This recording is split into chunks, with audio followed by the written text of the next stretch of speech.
Alhamdulillahirabbil alamin wa bihi nasta'in ala umuri dunya waddin wassalatu wassalamu ala asrofil anbiya'i wal mursalin sayyidina Muhammadin amma ba'd. Pertama-tama mari kita panjatkan puji dan syukur kehadirat Allah Subhanahu wa taala karena atas limpah rahmatnya lah kita bisa menonton video ini. Selawat dan salam semoga tersampaikan kepada junjungan besar kita Nabi Muhammad SAW, kepada keluarganya, sahabatnya, hingga kita umatnya hingga akhir zaman. Amin amin ya rabbal alamin. Saya ucapkan terima kasih kepada dosen pengampu mata kuliah Himpunan Logika Matematika, kepada Bapak Ahmad Zaini MPD yang sudah menugaskan kami selaku kelompok 5 untuk berkesempatan menjelaskan materi mengenai konsep dasar teori himpunan, dibagi menjadi 3, yaitu ada pengantar, penyajian, hingga kardinalitas. Jadi yang pertama, saya akan menjelaskan mengenai latar belakang terlebih dahulu. Nah, logika matematika itu adalah cabang ilmu yang paling mendasari hampir semua ide dalam matematika. Salah satunya itu ide paling dasar dari logika matematika itu adalah teori himpunan. Himpunan sendiri itu merupakan sekumpulan benda yang ditentukan dengan jelas. Pemahaman mengenai himpunan ini sangatlah penting karena menjadi dasar bagi berbagai bidang matematika lain, seperti contoh aljabar, analisis, dan teori probabilitas.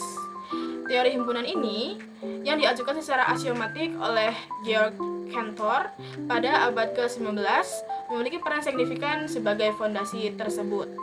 Teori ini juga itu menyediakan alat yang canggih dan efisien untuk mendefinisikan hampir semua objek matematika, mulai dari bilangan, fungsi, hingga ruang vektor yang kompleks. Nah, tujuan dari saya menjelaskan semua latar belakang tadi adalah untuk menguraikan pentingnya teori himpunan, tidak hanya sebagai ilmu bagian dari matematika diskrit, tetapi juga sebagai dasar yang menyambungkan dan mendukung perkembangan berbagai bidang matematika seperti kalkulus, aljabar, dan teori probabilitas. Selanjutnya, pada artikel ini juga dijelaskan mengenai peneliti implementasi praktisnya dalam sektor komputer, berbasis data dan logika digital, serta menguraikan bagaimana pemahaman himpunan berbentuk pola pikir dan logis terstruktur yang esensial bagi seorang mahasiswa seperti kita. Selanjutnya ada rumusan masalah, yaitu yang pertama ada apa yang dimaksud dengan himpunan dalam logika matematika, lalu yang kedua ada apa yang dimaksud dengan kardinalitas himpunan, dan yang terakhir yaitu bagaimana cara penyajian himpunan. Di sini bertujuan penulisannya itu sebagai yang pertama ada untuk mengetahui himpunan dalam logika matematika, dan yang kedua ada untuk mengetahui berbagai cara penyajian himpunan matematika, lalu yang ketiga itu untuk mengetahui konsep kardinalitas banyaknya anggota himpunan. Jadi, himpunan itu sebenarnya cuma kumpulan benda atau objek yang anggotanya jelas dan bisa ditentukan dengan pasti. Contoh yang valid kan tadi ada himpunan bilangan prima kurang dari 10. Bilangan prima kurang dari 10 kan ada 2, 3, 5, dan 7. Atau himpunan huruf vokal. Huruf vokal kan ada huruf A, huruf I, huruf U, huruf E, dan huruf O. Sedangkan contoh yang tidak valid tadi ada kumpulan orang kaya atau lukisan indah. Itu keduanya bukan himpunan karena tidak jelas siapa yang termasuk di dalamnya. Dalam matematika, ada 3 cara menyajikan himpunan. Yang pertama, ada metode enumerasi, yaitu dengan menyebut semua anggotanya satu persatu. Contohnya, himpunan A memiliki anggota 2, 4, 6, dan 8. Yang kedua, metode notasi pembentuk himpunan, yaitu dengan menuliskan sifat atau aturan dari anggotanya. Contohnya, himpunan B memiliki anggota X yang dimana X adalah bilangan genap positif. Yang ketiga, metode diagram Venn, yaitu dengan gambar, biasanya berupa lingkaran yang menunjukkan hubungan antar himpunan, misalnya irisan atau gabungan. Jadi, himpunan itu kumpulan objek yang jelas anggotanya dan bisa disajikan lewat daftar, rumus, atau gambar. Di sini aku mau jelasin tentang kardinalitas adalah ukuran atau jumlah dari banyaknya elemen yang berbeda dalam satu himpunan. Nah, dilambangkan dengan N. Himpunannya itu contohnya himpunan A. Terus, penggunaan kardinalitas ini hanya untuk himpunan yang bisa dihitung atau berhingga. Jadi, jika ada himpunan yang tak berhingga, itu tidak bisa dihitung kardinalitasnya karena jumlahnya itu tidak terbatas. Di sini ada contoh himpunan A itu 1, 2, 3. Jadi kardinalitasnya itu ada 3. Dan himpunan B contohnya 1, 2, 4, 7, 1. Nah, jadi kardinalitasnya itu hanya 3 karena di elemen 1 itu berulang. Jadi jika ada pengulangan pada elemen itu dihitungnya 1. Nah, jadi kedua itu tuh termasuk ekuivalen karena jumlah kardinalitasnya pun sama. Di sini ada contoh lain, himpunan A-nya itu contohnya ada himpunan bilangan ganjil yang kurang dari 10. Dan himpunan B-nya itu adalah huruf yang termasuk huruf vokal. Nah, jadi kan kalau yang kurang dari 10 itu himpunan A itu kan ada 1, 3, 5, 7, 9. Dan himpunan B-nya itu A, I, U, E, O. Nah, jumlah dari kedua himpunan itu kardinalitasnya itu sama, 5. Jadi himpunan A dan himpunan B itu ekuivalen kardinalitasnya. Di sini saya akan membahas jenis-jenis himpunan. Yang pertama ada jenis-jenis himpunan dari kardinalitasnya. Yang pertama itu ada jenis himpunan yang berhingga. Nah, definisinya yaitu anggotanya itu terbatas dan masih bisa dihitung. Contohnya itu ada himpunan A, dimulai dari 4, 5, 6, 7 himpunan A-nya. Jadi kardinalitas dari himpunan A adalah 4. Selanjutnya ada tak berhingga. Definisinya yaitu anggotanya tidak terbatas dan pastinya tidak dapat dihitung. Contohnya himpunan B, anggotanya adalah bilangan asli, sedangkan bilangan asli sendiri itu tidak terbatas. Jadi kardinalitasnya itu tak hingga. Ada innumerable. Definisinya yaitu dapat dipasangkan 1 dikali 1 dengan bilangan asli. Contohnya di sini ada himpunan C, bilangannya yaitu bilangan genap. Nah, bilangan genap yang bisa dipasangkan dengan bilangan asli itu sama saja tak hingga. Jadi kardinalitasnya itu tak hingga. Selanjutnya ada non-denumerable. Non-denumerable definisinya yaitu tidak dapat dipasangkan dengan bilangan asli. Di sini contohnya ada himpunan D. Himpunan D dengan elemen bilangan real 0 sampai 1. Nah, itu pun yang tidak bisa dipasangkan dengan bilangan asli.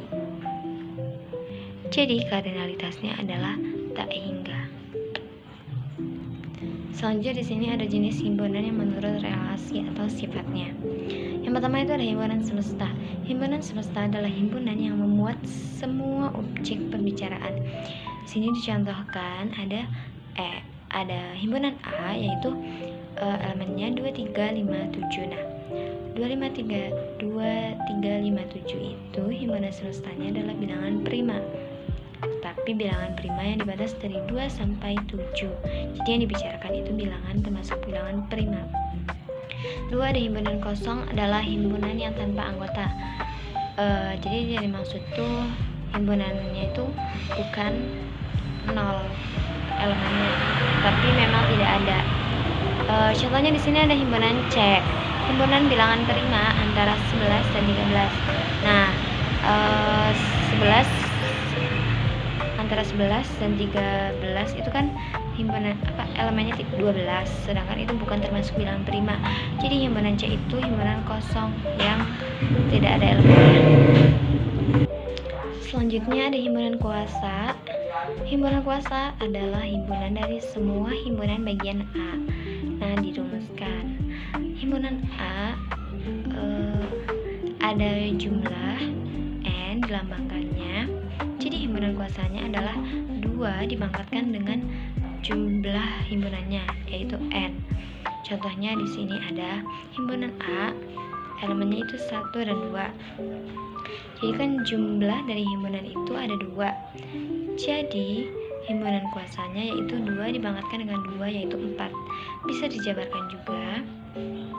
Himpunan kuasanya yang pertama itu ada 0. Lalu kedua itu ada elemennya 1. Yang ketiga ada elemennya 2. Dan yang terakhir itu ada 1 dan 2. Selanjutnya ada himpunan bagian, adalah himpunan yang setiap anggota himpunan A itu termasuk ke dalam himpunan B.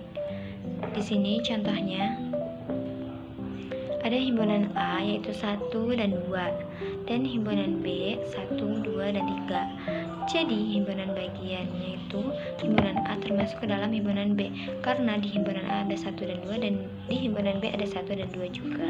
Nah, selanjutnya yaitu himpunan ekuivalen.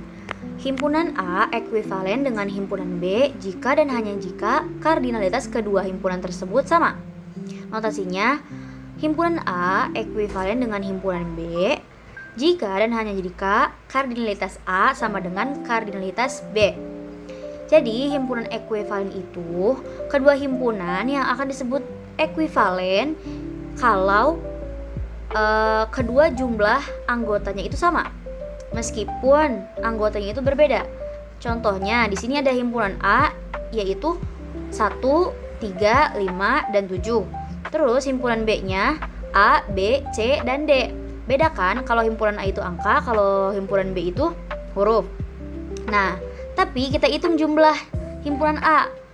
Di situ kan ada 1, 3, 5, dan 7. Jadi jumlah anggotanya ada 4. Himpunan B, A, B, C, D.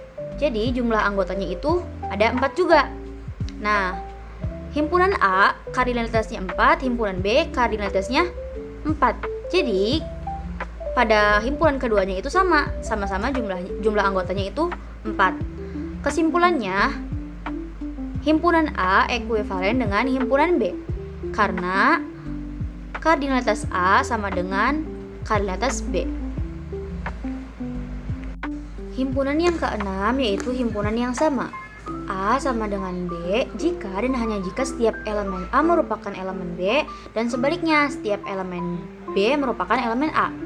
A sama dengan jika A adalah himpunan bagian dari B dan B adalah himpunan bagian dari A.